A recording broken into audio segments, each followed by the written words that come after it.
Là, je réalise que j'ai pas de rouge à lèvres. Oh well. Je suis contente de vous reparler. Je suis de retour. J'ai pris des vacances. Ça fait du bien. Hello! J'ai un nouveau décor depuis quelques jours. J'ai en fait changé un peu où est-ce que mon bureau est situé dorénavant. Puis je suis contente de revenir puis vous parler parce que ça fait déjà quelques temps. Puis là, je réalise que j'ai pas de rouge à lèvres. Oh well. Je suis contente de vous reparler. Je suis de retour. J'ai pris des vacances. Ça fait du bien. J'étais en vacances pendant 2 semaines. C'est ma deuxième année consécutive que je prends des staycations. Parce que si vous me connaissez, ou si vous me connaissez, vous savez à quel point j'aime voyager.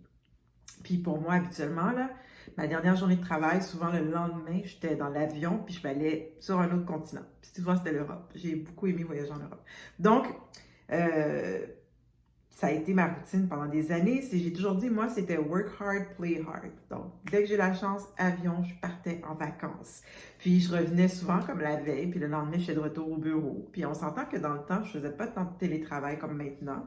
Donc, souvent, c'était comme, le lendemain matin, même s'il y a un décalage horaire, je suis dans le métro, j'allais au bureau au centre-ville.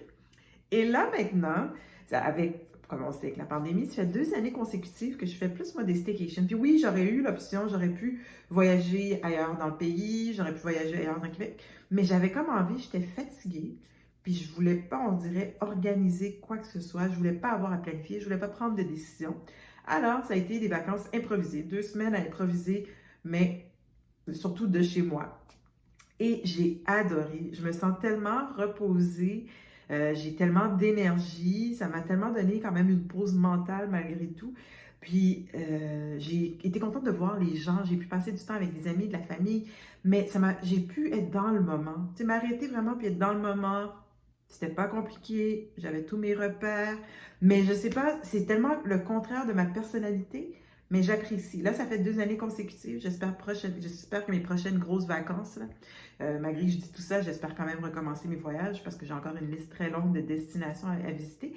Mais c'est la preuve qu'il faut des fois essayer quelque chose de différent parce que c'est complètement différent de ce que j'ai toujours dit que j'aimais. Puis j'aime ça. Et ça me rend pas malheureuse, puis je suis contente de l'avoir vécu au moins 2 fois. Alors, et vous? Est-ce qu'il y a quelque chose que vous dites que vous n'aimez pas, mais que finalement vous l'avez peut-être jamais vraiment essayé, puis que vous, pour une raison quelconque, vous vous fermez à l'idée de l'essayer? J'aimerais bien vous entendre. Alors, écrivez-moi dans vos commentaires. À bientôt. Bye bye.